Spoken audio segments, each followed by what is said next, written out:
I do not do the good I want, but I do the evil that I do not want. That's the story of life. St. Paul nailed it on the head. He said, why is it that we do things that we know we ought not do, and we don't do the things that we know that we ought to do?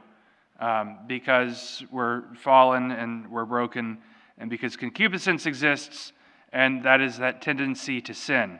Why is it that we would rather do that which pushes us away from God than do that which leads us closer to God?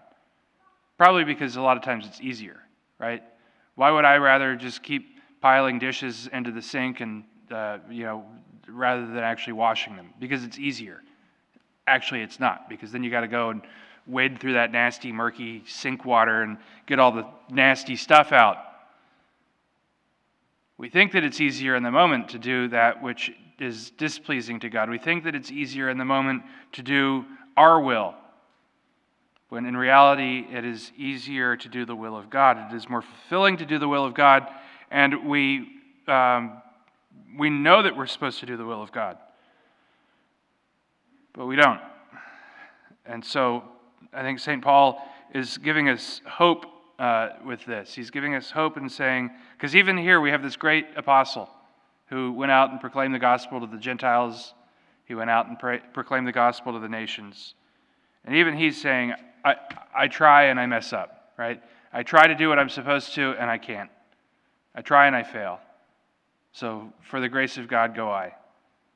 Trust in God's grace. Trust in God's grace. Never throw in the towel. Never just think, oh, well, I'm miserable. Trust in the grace of God. Jesus in the gospel is describing his generation, but really it could be our generation too.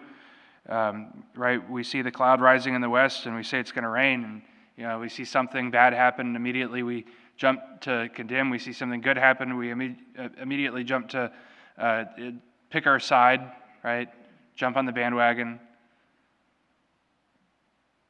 But yet we see the nastiness all around us of sin.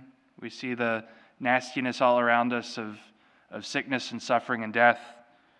And yet we don't say anything. Why is it that we choose to do the bad rather than to do the good? And so we have to remind ourselves daily, regularly, throughout the day, if it's not for the grace of God, then I got nothing.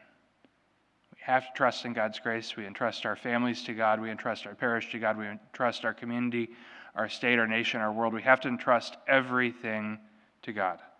And so in this Holy Mass, let us rededicate ourselves, especially as we receive Holy Communion, that we may truly trust in God at all times.